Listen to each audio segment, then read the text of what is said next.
Su mercedes, bienvenidas y bienvenidos a Cigar Chicote, y estoy muy contento porque por fin logré compartir con ustedes información de la mano de un ingeniero agrónomo que siento que nos hacía falta el nivel de rigurosidad y profesionalismo en cuanto a este sector de nuestra afición. Hemos tenido muchos actores, pero siento que nos hacía falta un ingeniero, y no es cualquier ingeniero. Les voy a presentar al ingeniero Daniel Tinoco, y es que el ingeniero Daniel es muy reconocido. Yo siento que él es de esos pocos que quedan de esa generación de las últimas décadas del siglo pasado, que trabajó mucho y donde se alcanzó a hacer mucho en el tabaco colombiano, y que uno incluso escuchaba, por ejemplo, con otros ingenieros, como el caso del profesor Roberto Coronado. Pero lo valioso es que no solamente que él estuvo dispuesto a compartir con nosotros información, sino que, como para que tengan una referencia, cuando ustedes escuchan Ica Mazinga, el Ica Mazinga está en algunos tabacos centroamericanos. Bueno, ese Ica Mazinga, él estuvo en parte ese proceso de creación, porque pues como ingeniero agrónomo, genetista y fitomejorador, pues realmente su línea ha sido siempre por mejorar la eficiencia, la resistencia a enfermedades y mejorar también la calidad del tabaco desde la genética. Su línea efectivamente ha sido el tabaco rubio. Él estuvo trabajando muchos años con Coltabaco, y en medio de todo y lo que diga que Coltabaco estuvo enfocado al cigarrillo, pues realmente el tabaco rubio también aportó mucho al desarrollo de varias variedades de tabaco negro hoy en día colombianos. Y por ejemplo, podemos empezar con el García, que si bien sus orígenes y el cómo fue desarrollado por Coltabaco, su finalidad era para cigarrillos, y uno entiende, bueno, ok, por eso es que en sus características a veces es un poco difícil para trabajar en la elaboración de cigarro premium hoy en día, pero eso hace parte de la historia, y eso hace parte incluso hasta de nostalgia podría ser el nivel de lo que se llegó a alcanzar en la investigación y en el trabajo del tabaco colombiano. Buenas tardes, mi estimado Emanuel. No, profesor, al contrario, agradecerle, ingeniero, por permitir que muchas personas a través de esta entrevista lo conozcan, porque yo sé que su merced hay muchas personas dentro de la industria del tabaco en Colombia que lo distinguen, pero también el interés es que, por ejemplo, los aficionados al tabaco que lo disfrutan conozcan que para mí yo siento que es un referente, porque su merced y yo lo considero como esos agrónomos que hicieron parte de lo que es actualmente el tabaco, porque usted como ingeniero ha contribuido a lo que es hoy en día la industria y lo que hay por seguir trabajando, y que Dios nos permita tener la licencia de poder seguir contando con su merced. A mí me encantaría precisamente primero que las personas que están viendo este video lo conozcan, profesor. Pues cuéntenos esos inicios en su formación como ingeniero agrónomo, por favor. Primero que todo, quiero agradecerle a Dios, quiero agradecerte a ti por esta oportunidad que me das de dar a conocer muchos aspectos que sirvieron para el desarrollo no solamente del cultivo del tabaco, sino que sirvieron también para otros cultivos. Yo me gradué en el año 1977 en la Universidad Nacional de Colombia, sede de Medellín. Mi título es ingeniero agrónomo. Posteriormente tuve una especialización genética y mejoramiento genético en la Universidad de Carolina del Norte.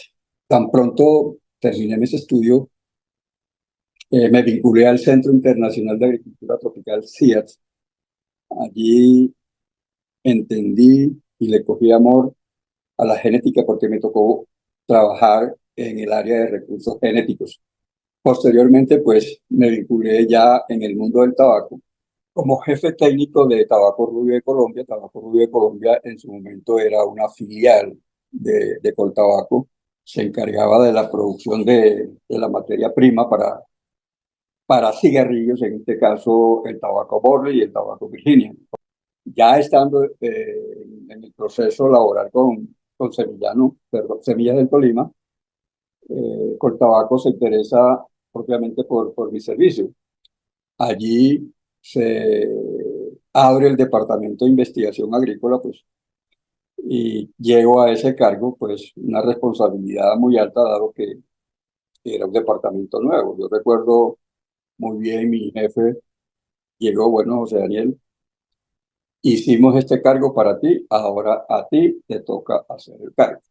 Entonces fui jefe del departamento de investigación agrícola, simultáneamente ejerciendo esta función. Fui catedrático de la Escuela de Ingeniería de Antioquia en el área de microbiología ambiental, y posteriormente Coltabaco dejó de ser una empresa nacional y pasó a manos de Philip Morris. En Philip Morris, pues, tuve el mismo cargo, pero con otro nombre, que era jefe de soporte técnico agrícola, pues, pero ya con una visión no nacional, sino con una visión internacional en donde estaba interactuando con Philip Morris Suiza, con Philip Morris Brasil, y lógicamente se abrieron nuevas líneas de investigación y nuevas responsabilidades.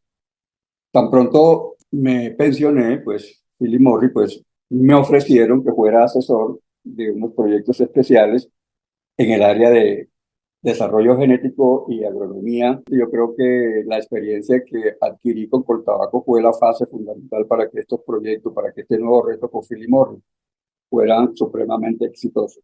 Ya trabajé como asesor de Philip Morris alrededor de 10 años, yo creo que hasta el 2019. En la actualidad, pues presto una asesoría a una empresa tabacalera tipo producción de tipo tabaco cubita, localizada pues en los Montes de María.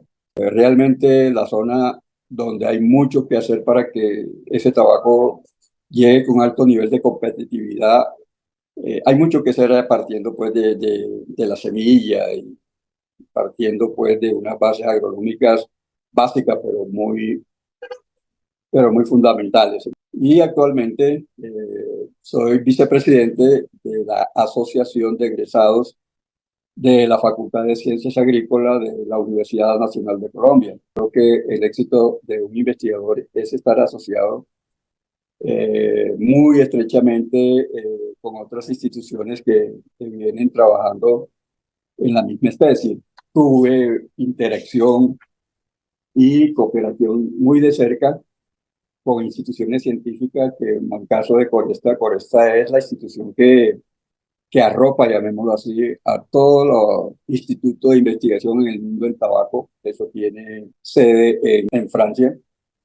También interactué muy de cerca con el Instituto del Tabaco con Zimbabue, y también pues con otros países como Polonia, Sudáfrica, India, Cuba, Argentina, Brasil, República Dominicana, ¿sí? Esas interacciones y esos intercambios de conocimiento y de experiencia, pues lo fortalecieron a uno como para hacer cada día mucho mejor su trabajo. Eso es lo que te puedo contar. No sé si sobre este tema tengas alguna pregunta en particular. Me parece que la exposición que usted acaba de hacer de su experiencia da cuenta de que su merced siempre ha sido un académico, un investigador y un apasionado con el tabaco. Y realmente, y en el contexto en el que usted es egresado como agrónomo de la Nacional, empata mucho con una época en la que el tabaco en Colombia estaba siendo muy robustecida y muy fortalecida también un poco por la Phil Morris y por Coltabaco, porque por ejemplo, hacia los 70, digamos que estaba el Centro de Investigación y de Desarrollo del Tabaco. Y a partir de ahí uno empieza a comprender y analizar cómo, por ejemplo, lo que era Coltabaco realmente hacía una labor académica investigativa muy interesante en torno al tabaco, también tabaco rubio, pero también es importante reconocer que muchas de las variedades negras desarrolladas toman como base el tabaco rubio. Y a mí en ese sentido, su merced que estuvo en esa época y la vivió, me encantaría preguntarle algo, y es precisamente esas estructuras de investigación que en su momento desarrolló la Coltabaco y la Phil Morris, precisamente para mejorar la calidad del tabaco en Colombia. No sé, su merced, qué nos pueda contar de esa época. La pregunta tuya me parece lo más oportuno. Yo creo que Coltabaco le dio un vuelco total, no solo al desarrollo tecnológico del tabaco, sino al desarrollo tecnológico de muchos cultivos en Colombia. Y Coltabaco se dio cuenta de que había que cambiar eh, la agricultura tradicional, metiéndole un poco más de tecnología. Sin embargo, no desapareciendo la agricultura tradicional, sino que había que apuntalar más esa agricultura tradicional con investigación. Y fue así como Coltabaco comenzó pues a estructurar, digamos, una serie de soportes de investigación. Yo diría que lo primero que se pensó en Coltabaco fue semillas. Vamos a conformar un banco de genes, que ahí es donde está el desarrollo tecnológico de cualquier cultivo. Comenzamos pues a buscar materiales nativos y a traer materiales de otras partes del mundo, y conformamos un banco de germoplasma que yo diría que en su momento era de los más grandes a nivel de Latinoamérica. Llegamos a tener como 460 o 470 accesiones con diferentes tipos de tabaco. Por ejemplo, teníamos accesiones de tabaco negro García, cubita, tabacos aromáticos, tabaco Burley, tabaco Virginia, tabacos silvestres, ¿sí? Entonces, esta estructura, digamos, de genes fue la que nos permitió, digamos, diseñar nuevas variedades de tabaco. Y ahí comenzó por tabaco, pues, a,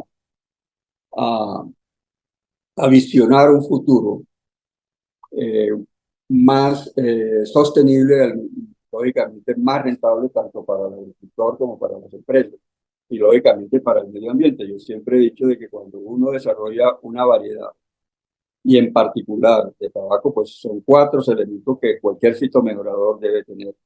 El primero, digamos, es buscar materiales que sean muy superiores a los que se tienen, ¿sí? Es decir, se tiene en cuenta pues la parte de la planta. El segundo factor que debe tener para diseñar pues, un programa de mejoramiento es los genes. ¿Dónde están los genes para yo mejorar esto? Y lógicamente, pues ese es el banco de germoplasma. El tercer factor que yo debo tener en cuenta es que esa nueva variedad produzca rendimiento económico para el agricultor, porque yo no puedo sacar una variedad sin pensar pues en la rentabilidad del agricultor. El otro factor que uno debe tener en cuenta es el medio ambiente. Pues debe haber una estrecha relación entre la nueva variedad y el medio ambiente. En ese sentido, pues me refiero a variedades que tengan un crecimiento más rápido, variedades que demanden menos fertilizantes, variedades que demanden menos pesticidas, menos agua, etcétera, etcétera. Hay un cuarto, quinto factor que uno debe tener en cuenta es la manufactura. Yo tengo que sacar una variedad que se ajuste a los estándares de producción de cigarrillos. Y por último, lógicamente, el consumidor.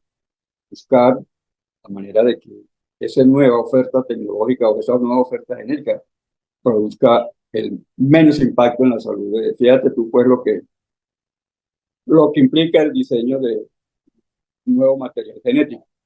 Pues, por tabaco no, vamos a buscar materiales más competitivos en todos los sentidos. Se pensó en una estructura que es crear el laboratorio de biotecnología. Eso comenzó en el año 1985-86 y comenzaron a trabajarse tecnología como el cultivo in vitro de altera, como el cultivo de vena media, comenzamos a trabajar con caracterización molecular, también comenzamos a trabajar con la caracterización molecular de variedades, caracterización molecular de microorganismos. Entonces, ese laboratorio de biotecnología, eh, ¿por qué se escogió y no seguimos los métodos tradicionales de mejoramiento? Este laboratorio de biotecnología en su momento era la clave. ¿Por qué? Porque cuando tú sigues utilizando los métodos de mejoramientos tradicionales, desarrollar una variedad fácilmente te puede demorar alrededor de 12 o 14 años. Ya con estas nuevas técnicas biotecnológicas, esa misma variedad te puede demorar alrededor de 5 a 6 años, ¿sí? Con la alta ventaja que con la biotecnología tú vas a consumir menos tiempo, menos dinero, menos espacio, ¿sí? Y de ahí, pues, lógicamente, nos fuimos con ese proyecto de crear el laboratorio de biotecnología. Sabíamos, además, que en el campo hay un mundo de problemas que son necesarios conocerlo para poder desarrollar nuevas variedades. Por ejemplo, si yo voy a desarrollar una variedad con resistencia a virus, yo tengo que conocer cuál es el virus que está ahí y tengo que conocer cuáles son los genes que me controlan o que nos permiten expresar esa enfermedad. Tengo que conocer cómo se heredan esos genes, ¿sí? Entonces, en ese momento se creó el laboratorio de agropatología y tuvimos algunos asesores con grado de doctorado y fueron bases, digamos, para que este proyecto fuera tomando aún más forma para tener variedades realmente bien desarrolladas, porque una variedad puede fallar fácilmente cuando tú no seleccionas un buen método de mejoramiento. Una variedad puede desarrollar cuando quedan, digamos, los procesos incompletos. Yo te digo esto, no es por criticar, pero muchas variedades en Colombia fracasaron sencillamente porque se equivocaron en escoger el método de mejoramiento que no permitía lógicamente seleccionar líneas o genotipos, porque se desconocía qué pasaba con los genes, si se transmitían, si se expresaban o no se expresaban. Ya con este laboratorio de agropatología, nos abría mucho más la puerta y lógicamente nos daba tranquilidad. En su momento, nosotros contábamos con un laboratorio de virología. Yo pienso de que Coltabaco fue la primera empresa en Colombia que tuvo microscopía electrónica. Y volviendo al tema del cultivo de antera en 1989, 1988, yo te diría que Coltabaco y el CIAT eran las dos únicas empresas que venían trabajando en cultivo de antera. El CIAT en arroz y Coltabaco en tabaco. Yo creo que ese laboratorio de tecnología fue el que me dio, digamos, el pasaporte para irme a especializar en genética, porque se necesitaba completar muchas cosas, ¿cierto? Posteriormente, otra estructura de investigación que se creó casi que en el 89 o 90 fue el laboratorio de semillas. Fíjate tú que yo vengo siendo insistente en el concepto de semilla. Entonces, no teníamos claridad sobre la madurez, ni de la fisiología, ni de las patologías de semillas. Y si una semilla no tiene madurez fisiológica, realmente es una semilla que fácilmente puede ser afectada en su calidad y en su rendimiento. Entonces, este laboratorio de patología de semilla o, nos permitió, pues, qué patógenos llevaban la semilla y tratarla antes de entregársela al agricultor. La parte de fisiología de semillas nos permitió conocer el estado de la semilla en que tenían mayor vigor. Es que una semilla puede germinar, pero tener muy poco vigor. Entonces, lo que determina en una semilla es lógicamente el vigor. Y ese vigor está ligado al momento oportuno en que se cosecha una semilla y a las condiciones en que se almacena, ¿cierto? Voy a terminar aquí otra estructura de investigación que fue clave, y era que nosotros teníamos que tener pues un sitio donde evaluar todos esos materiales que estábamos creando. Entonces en Medellín se montó un invernadero. En ese invernadero nosotros evaluábamos lógicamente las líneas que estábamos formando para ver cómo era su comportamiento a sus enfermedades, cómo era su fenotipo. En sí, era un proceso en donde nos permitía seleccionar lo que creíamos que podía servir en el campo. Al mismo tiempo, en ese invernadero en Medellín hicimos estudios de epidemiología. Eh, es una línea que, que, que se dedica a conocer, a investigar cuáles son los factores que favorecen, por ejemplo, a una enfermedad en particular. Sabemos que muchas enfermedades dentro de su epidemiología se ven muy afectadas por nitrógeno, otro por la humedad relativa. Entonces, eso es lo fundamental, conocer la epidemiología de las enfermedades para no solamente manejarla genéticamente, sino manejarla pues culturalmente. Casi que simultáneamente se crió en Santander. Primero se comenzó en Piedecuesta. Ahí tuvimos pues un área de investigación a campo abierto, Guatiguará creo que se llama eso. Eh, Posteriormente hicimos unos convenios con la UIS. Al mismo tiempo pues nosotros apoyábamos estudiantes para la elaboración de trabajos de grado, especialmente en la línea de biología. Desafortunadamente, pues se rompió ese convenio y nos trasladamos a Villanueva Santander, donde ya se contaba con terreno propio. Esa granja o ese centro agronómico, como se llamó después, se adecuó con todas los elementos mínimos para hacer investigación, como riego, banco de germplasma, laboratorio de patología, en fin, se convirtió pues en un centro muy atractivo, tanto es así que el Centro Agronómico de Villanueva vinieron gente de Brasil, gente de Suiza, y al mismo tiempo se convirtió pues en un centro de capacitación. Prácticamente en ese centro agronómico pues allí evaluábamos ya las líneas que seleccionábamos en Medellín, pasaban a Villanueva para verle verdaderamente su comportamiento de campo. Y al mismo tiempo, ese centro agronómico nos permitía evaluar variedades foráneas, variedades de Brasil, variedades de Estados Unidos, yo creo que fueron, y también traímos variedades de Francia y tuvimos variedades de Zimbabue. Ahí es donde uno se da cuenta que cada país tiene, digamos, unos targets específicos. Uno veía que las variedades desarrolladas en Estados Unidos iban muy enfocadas a un problema muy particular que tenían, que era Phytophthora pata prieta, una enfermedad gravísima y que sigue siendo gravísima. Uno veía que Brasil se enfocaba, era más que todo por productividad y calidad. Ellos no tenían problemas de ese tipo de enfermedades.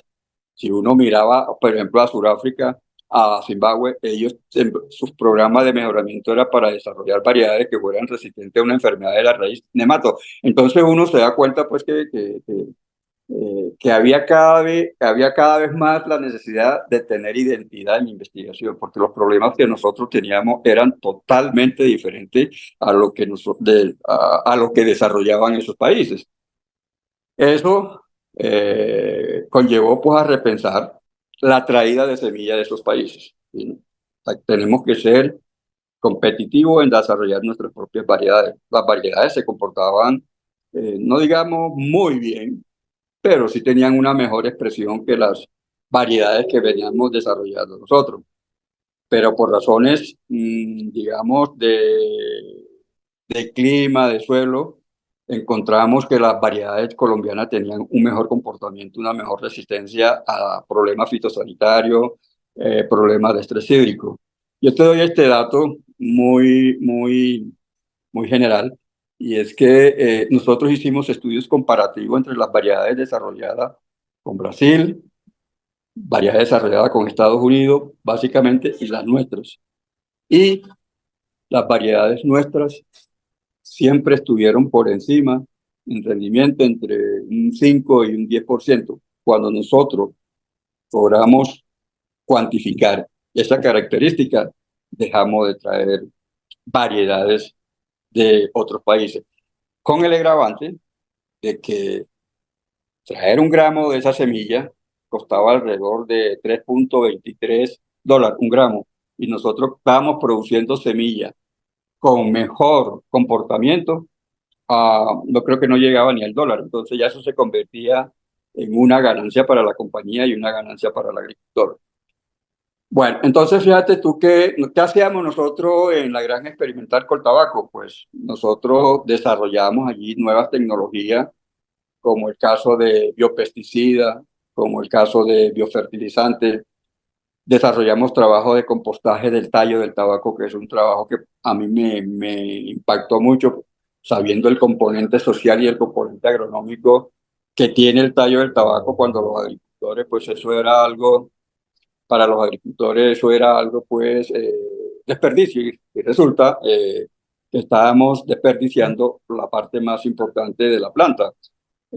Cuando tú aplicas una tonelada de fertilizante a una hectárea de tabaco, el 48% sí, o el 52% de ese fertilizante va a la hoja y el 48% queda en el tallo.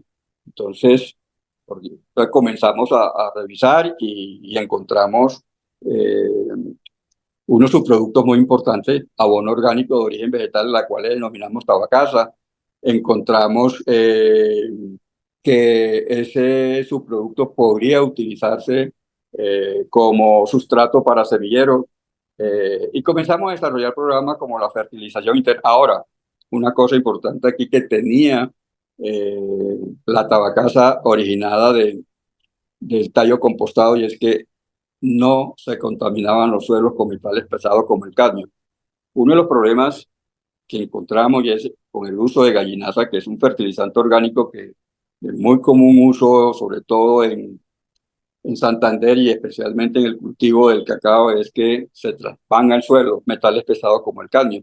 Y tengo entendido de que ya el cacao está siendo cuestionado en Alemania, no sé si el de San Vicente de Chucurí por presencia de cadmio. Entonces, fíjate tú los problemas que nosotros solucionábamos con algo que se estaba, digamos, ignorando o botando, ¿cierto? Nosotros comenzamos a trabajar en compostaje de tallo de tabaco, comenzamos a manejar los problemas fitosanitarios ya de una manera más integral, manejando distancia de siembra, manejando fertilización, manejando selección de pesticidas que no fueran persistentes, fenología del cultivo, ¿cierto? Porque mucha gente se enfoca solamente a un manejo, digamos, unilateral, o sea, pesticida. Entonces nosotros comenzamos pues a, a integrar una serie de prácticas de manejo.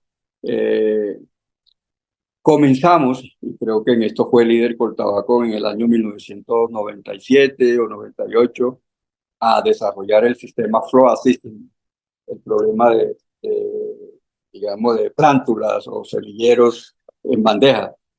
Una breve historia, por allá en el 96 o 97 en Río de Janeiro, se comenzó a cuestionar el bromuro de metilo. Pues que el bromuro de metilo estaba impactando demasiado la capa de ozono y resulta de que el bromuro de metilo era el insumo número uno que nosotros utilizamos para desinfectar los semilleros. Entonces eso comenzó pues como digamos, a preocupar todas las empresas tabacaleras. Bueno, tenemos que buscar un sustituto pues al bromuro de metilo. Vaya a Brasil, estudie todo eso. Eso fue en el año 2000 más o menos. Yo me fui para Brasil con Universal Leaf, que es, digamos, es una de las empresas, si no es la más grande del mundo en comercializadora de tabaco. Allá me encerré con ellos y resulta de que buscamos alternativa para el bromuro de metilo, que fue el uso de semillero en bandeja. En el 2004 casi que el 50% de los agricultores vieron las bondades. Ya en el 2006, casi que el 100% de los agricultores estaban utilizando esta tecnología.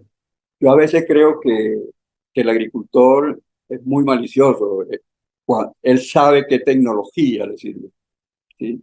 Y vio que esa era la tecnología, no tenía que echar agua, no tenía que levantarse temprano, no tenía que gastar tantos insumos. Eso se expandió, pues. Entonces, otro de los logros junto con el compostaje de la soca fue la implementación de semilleros en bandeja.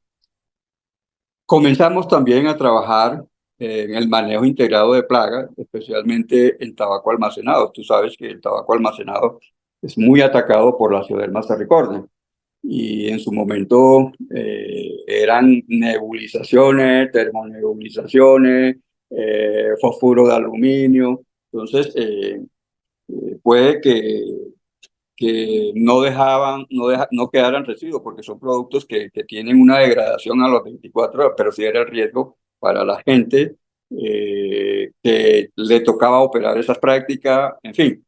Y logramos aislar, junto con la CIP, que yo te comentaba al comienzo, una serie de bacterias que controlaban biológicamente al gorgojo. Yo creo que ese fue otro aporte impactante que resaltó a Coltabaco. Estos trabajos se expusieron en un congreso de Coresta en Ciudad del Cabo, el cual pues, fue muy reconocido.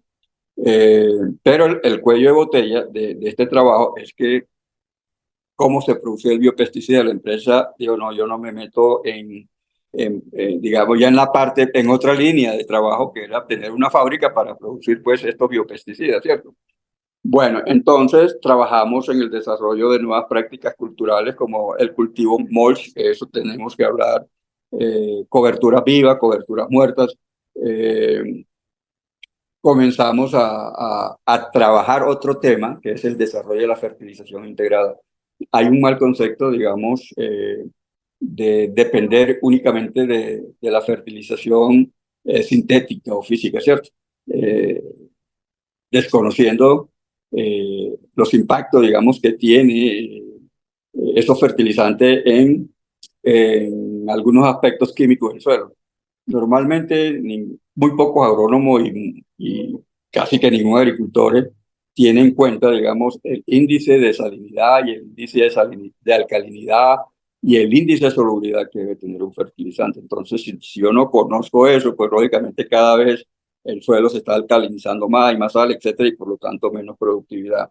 Entonces, en este concepto de fertilización integrada tuvo cabida lo que es la tabacasa, o sea, el abono orgánico que se desarrolló a partir de la soja compostada. Y otro, digamos, logro que impactó muchísimo fue que comenzamos a trabajar, a pasar todas las variedades a variedades híbridas. ¿Sí?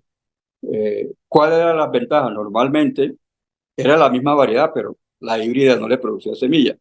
Entonces, con el solo hecho de pasar de semilla fértil a semilla híbrida, el agricultor estaba ganando alrededor del 5 al 8% en productividad, solamente en ese cambio. Además, está demostrado que los híbridos tienen mejor tolerancia a enfermedades. Ese proceso, inclusive hoy casi que en el mundo, todo el mundo pues está trabajando es con semilla híbrida. Y lo más importante, Manuel, era que Coltabaco estaba manejando sus negocios. Nadie podía sembrar esas semillas si no se las compraba o si no procedía de Coltabaco. Fíjate tú, pues, todo lo que generó, los logros que generó y lo que seguirá generando, toda esta infraestructura de investigación que estamos comentando. Y por último, pues, Coltabaco comenzó a trabajar. Hombre, le estamos entregando un buen producto biológico al agricultor. Me refiero a la semilla. Comenzamos a evaluar eso y resulta que teníamos problemas de viabilidad, perdón, de vigor de algunas semillas, de pureza, y, y nos enfocamos a un programa de certificación de semillas. No quisimos llegar allá, sino llamamos al proceso semilla seleccionada. Y uno de los problemas que está afectando la productividad y la calidad de todos los cultivos y aún más el tabaco es la pobre calidad genética, la pobre calidad fisiológica y la pobre calidad patológica de las semillas que ellos utilizan. Y lógicamente que toda esa serie de procesos de cambio y llegar al punto final de darle el insumo biológico de más alta calidad, la producción en Coltabaco pasó en su momento de 1.200, 1.500 kilos por hectárea a 2.200, a 2.300 y se dejó de importar semillas de otros países. Eso, digamos, sería como un gran resumen de la estructura de investigación.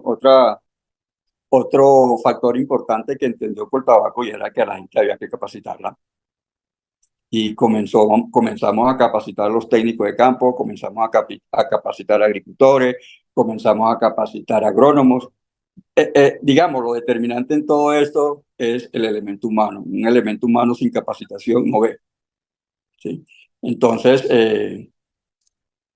hagamos un break ahí y a ver si tú tienes preguntas sobre lo que hemos tratado en este momento. Igual también, por ejemplo, con el tema de lo que es la hibridación, un poco también de lo que se alcanzó a desarrollar. A mí sí me gustaría de pronto un abrebocas y de pronto también para que la gente lo tenga usted muy presente y muy referenciado del alcance de su trabajo, por ejemplo, de los procesos de hibridación o de las variedades que se desarrollaron aquí en Colombia. Tengo entendido, por ejemplo, que su merced trabajó en el Icamacinga, ¿verdad? Al final, nosotros trabajamos en algunos aspectos finales para el caso del tabaco negro tipo cubita.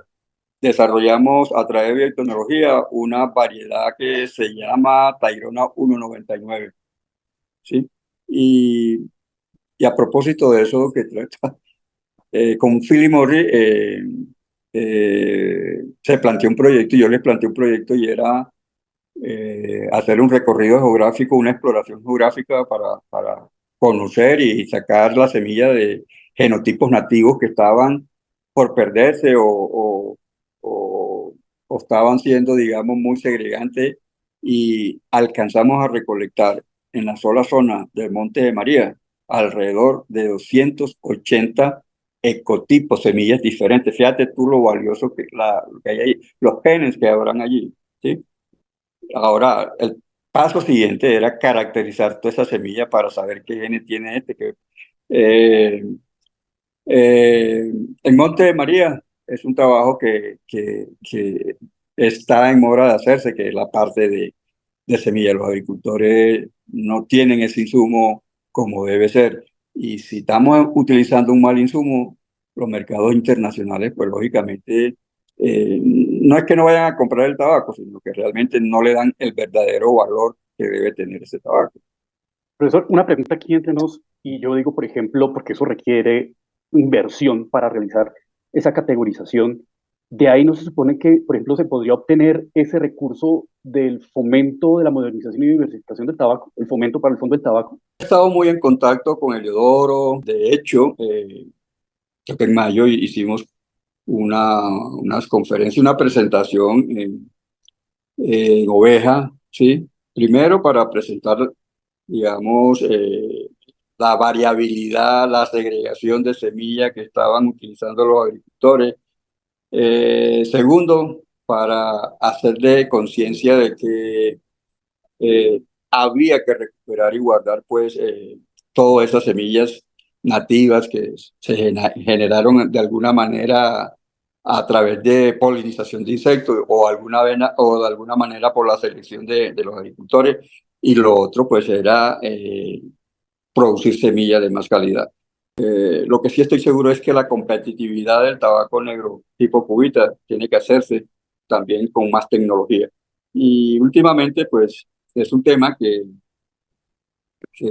he venido planteándole a los agricultores o a los comercializadores. Hombre, la clave, el éxito no es producir 4.000 o 5.000 kilos de tabaco. El éxito del tabaco está en saberlo fermentar. Y eso es lo que le da valor a un tabaco.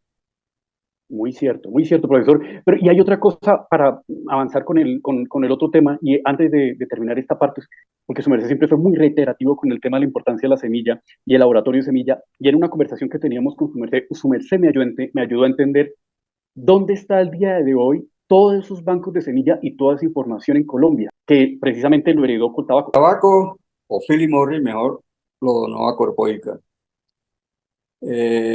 Puso, Philip Morris puso una cláusula de que esa semilla era para investigación o básicamente para investigación, ¿cierto? Para proyectos pues especiales.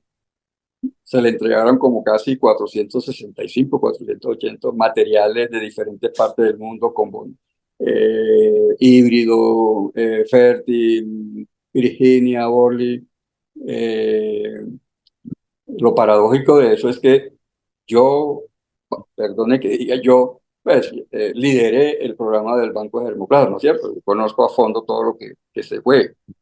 Y resulta que para un proyecto que se tenía, la idea era incursionar en Arabia.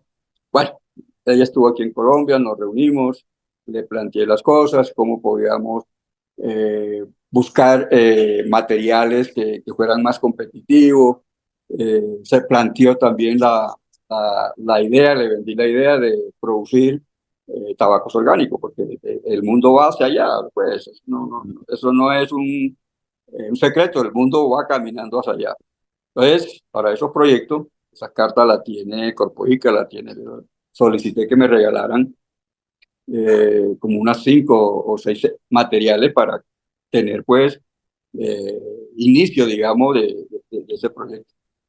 Eso se convirtió en un problema, pues, problema en el sentido, en una serie de restricciones, de limitaciones, no se pudo hacer el proyecto. No se pudo hacer el proyecto, y cuando esta niña vio pues que para iniciar un proyecto de tanta magnitud, pues ella fácilmente podía traer semilla de Cuba, ella fácilmente podía traer semilla de Ecuador, fácilmente podía tener semilla de República Dominicana, pero yo le vendí la idea que uno, digamos, de las características de un tabaco es su identidad, la identidad del tabaco colombiano. Si tú la llevas a República Dominicana, con seguro que no se va a expresar. Si tú la llevas a México, entonces busquemos producir tabaco con identidad colombiana. Profesor, Entonces, y una pregunta, perdón, y por ejemplo ahora con Agrosavia, ¿ha vuelto a tener esos acercamientos para que le dispongan de esa información? Perdón, yo sí dije Corpoica, pero es Agrosavia. Lo que pasa es que todavía no se me ha quitado el primer nombre de encima con Agrosavia y realmente pues ahí hizo todo intercedió Heliodoro, tuvimos una reunión y realmente pues eh, no fue posible, digamos, que ellos entendieran. eh, eh, por ejemplo, una de las cosas era que esas semillas tenían que mandárselo a los agricultores de la zona para que, por Dios, en fin, cosas como esa. Entonces se perdió ese proyecto tan importante, digamos, para, para los Montes de María y para el cultivo del tabaco. Yo diría que ellos se cuentan todos. Había también un inversionista que quería invertir en Monte de María en la construcción de canillas de curación. De un momento a otro tampoco, pues, ¿para dónde se han ido? Se han ido más que todo para el sur, para Neiva, para el Huila, ¿cierto? Pero es un tema que Heliodoro, como presidente de Fede Tabaco, debe tratar de flexibilizar, que entonces, ¿para qué esas semillas?